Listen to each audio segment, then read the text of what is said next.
Medicine is under-politicised in the UK at present. I think many people will be surprised to hear me say that, because what they're used to hearing is Wes Streeting, our health secretary, saying that medicine is over-medicalised at present, particularly when it comes to mental ill health. Well, he's right to an extent. And again, I think most people will be surprised to hear me say that. But the reason why he's right is for reasons that he does not understand. Like most Labour ministers, he's out of his depth when he talks about medicine. The fact is that the reason why we have so much mental ill health at present is that we're not talking about the politics that is creating that ill health. And that's what I mean when I say that we are under-medicalising medicine at present. We live in a country where ill health is being created by the choices that politicians are making. Just look at the recent example of the government deciding that it is going to cut benefits for the most disabled people in our society.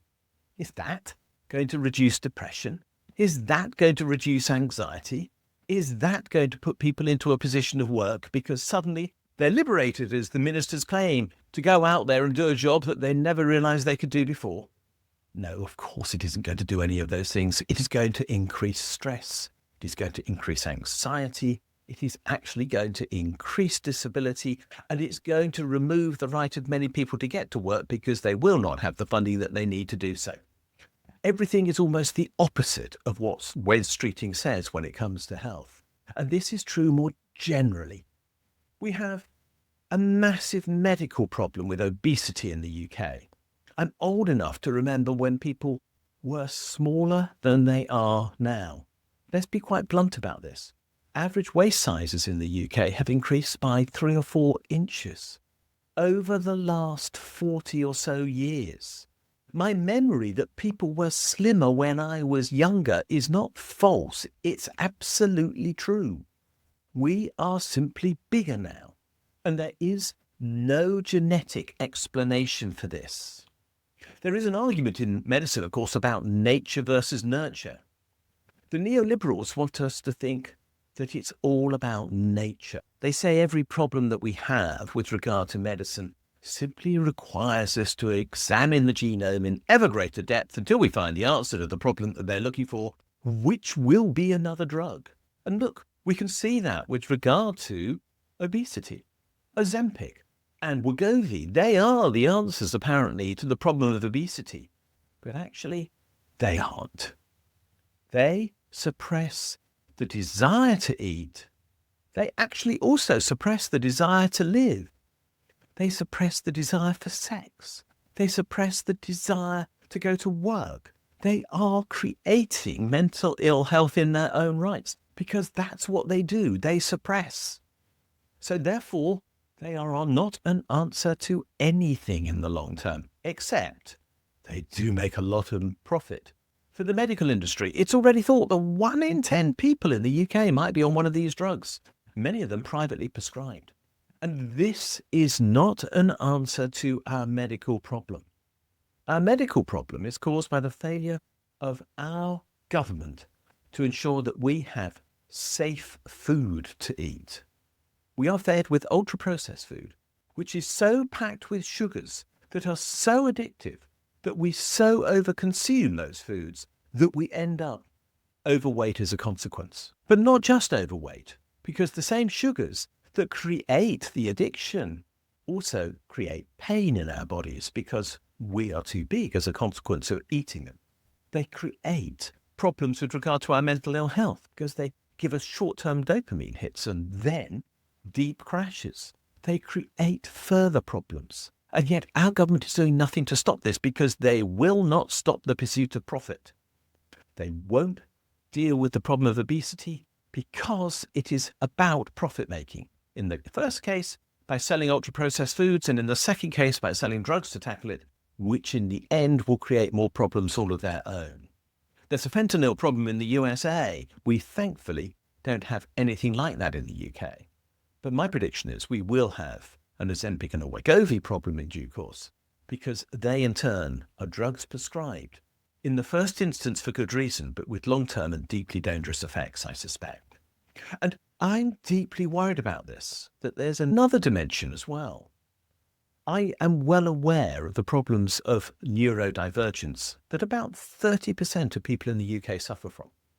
They just are simply not fitting into the expectation of what normality is, as is defined by our politicians, as is defined by the 70% of the population who are neurotypical, and as is also defined by our economic philosophy. Remember, neoliberal economics assumes that we are homogeneous human beings. It says there is nothing different between you and me. And I promise you there is. I'm not saying that's a problem. I don't want to be you, and you don't want to be me. What we want is to be ourselves, with all those perverse little idiosyncrasies that make us up, and I hope make us appealing to those who know us and maybe even love us. But the point about it is, that is not what the government assumes we are. We can see it in their policy. We can see that they think we are one and the same, all of us. All, for example, they say willing and able, whatever our circumstances, to go out to get work because apparently we all get our dignity through work, even though very clearly that's not true. And very clearly, it's not true that we're all able to work. So this assumption of homogeneity is fundamental to the problem that we face with medicine, because we are simply different. We don't want to be forced into boxes. Ask most people with neurodivergence whether they want to be neurotypical, and they'll say no, because they enjoy being who they are. But that is not acceptable to a medical system which is seeking to put people in boxes. This is where the danger lies in almost everything that we're looking at. And it is reinforced again by the world around us. We are told what we must want. Advertising does that all the time. We are told what is typical by that advertising, even though quite clearly a lot of the advertising will completely miss the point with us. And we recognize that we are not typical. We recognize that we are not wanting to be one and the same as everyone else. And this comes down to the curse of neoliberal economics. We are simply seen as economic units. We're not even seen as functioning human beings. And again, this is so clear from what Labour is talking about when it talks about disability. They don't talk about the fact that we need to care for people. They talk about the fact we need to get people back into the workplace. We only exist if we work, according to Labour. They say they exist for the sake of working people. But the majority of people in the UK don't work. They're young, they're old, they're carers, they're sick, or whatever else it might be. Why should we assume there is this complete uniformity of view? And as a result of this uniformity of view being imposed upon us by our politicians, by our economists, by our companies in the UK, that we should all be the same because we must all consume the same products and look alike, this pressure to be uniform is making us anxious, depressed, and ill in a world that is not made for people to be stereotypes, but instead to be individuals. And this is where Wes Streeting is wrong.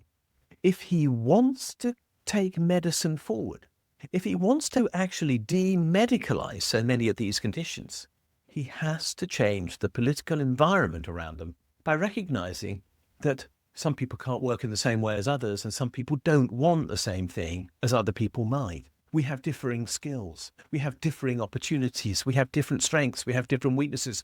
All of those things are real, Wes Streeting. When you build a medical system that recognizes that there is no one such thing as a standard human being, then you will build a medical system that reflects the fact that that is the reality of the people we are. And then you'll treat us as individuals. And then you'll find a cure to our problems. But so long as the economy treats us as this homogenous being, we're in deep trouble. What can you do about this? I think that's a really good question, and one I like to ask often. Well, first of all, learn about this. Understand that advertising is forcing you into a box in which you don't want to be put. Understand that you may not be neurotypical. You might have ADHD. You could be autistic. You may have issues with regard to mental health which are not of your choosing, but which have been imposed upon you. And don't blame your parents or people around you because they didn't nurture you wrongly. The economy nurtured you incorrectly. So again, let's take this out of a blame game, except for the fact that profit is what is destroying mental ill health in this country. Instead, let's begin to talk about how it is that we can think about ourselves as individuals, as people who are different, and value those differences and respect them. This is a task we can all undertake because it's about us. It's about how we relate to other people and how we look at other people and how we understand them. And that is really key. I don't want to be you. You shouldn't want to be me. We should respect our differences and actually nourish and cherish them. But we don't live in a world that does that. And that's why we live in a world where there's far too much mental ill health and as a consequence, too much physical ill health. Wes Streeting is a million miles away from realizing that this is the case. He thinks that there's a problem with the over-medicalisation of health in the UK. No, there isn't. There's a problem with the under-politicisation of health in the UK because politics has not recognised as the cause of the ill health we have. When we do that, we'll all get a lot better.